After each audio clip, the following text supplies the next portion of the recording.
భారత్ కెనడాల మధ్య వివాదం కంటిన్యూ అవుతోంది. ఈ టైంలో మరోసారి న్యూఢిల్లీపై నోరు పారేసుకుంది ఆ దేశ కమిషన్. తమ ఎన్నికల్లో భారత ప్రభుత్వం జోక్యం చేసుకుందంటూ బురద జల్లే ప్రయత్నం చేసింది.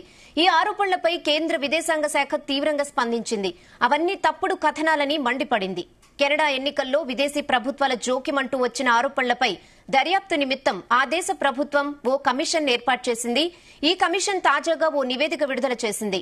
అందులో న్యూఢిల్లీపై తీవ్ర ఆరోపణలు చేసింది. ఫెడరల్ ఎన్నికల్లో పోటీ చేసిన 3 రాజకీయ పార్టీల నాయకులకు భారత ప్రభుత్వం ప్రాక్సీ ఏజెంట్ల ద్వారా రహస్యంగా ఆర్థిక సాయం అందించినట్లు తెలుస్తోంది.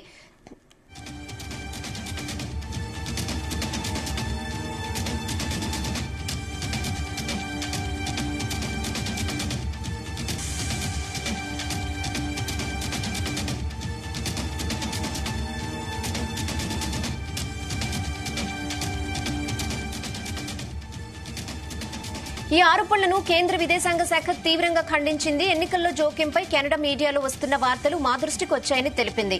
వాస్తవానికి భారత అంతర్గత వ్యవహారాల్లో కెనడానే జోక్యం చేసుకుంటోందని పేర్కొంది. దీనివల్ల మన దేశంలో అక్రమ వలసలు, వ్యవస్థీకృత నేర కార్యకలాపాలు చోటు చేసుకుంటున్నాయి. కెనడా మీడియాలో వస్తున్న ఆరోపణలతో కూడిన కథనాలను తాము తీవ్రంగా ఖండిస్తున్నామన్నారు. అంతేకాదు, అక్రమ వలసలకు వీలు కల్పించే వ్యవస్థల చర్యలు పునరావృతం కాకుండా చూస్తారని భావిస్తున్నామని విదేశాంగ శాఖ స్పష్టం చేసింది.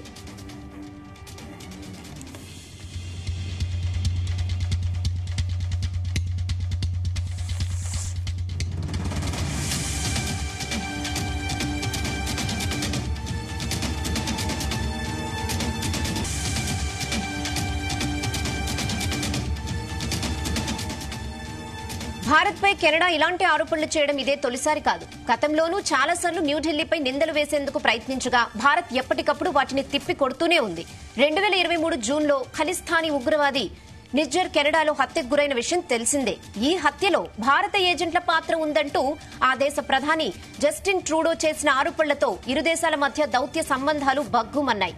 వాటిని న్యూఢిల్లీ తీవ్రంగా ఖండించింది కూడా.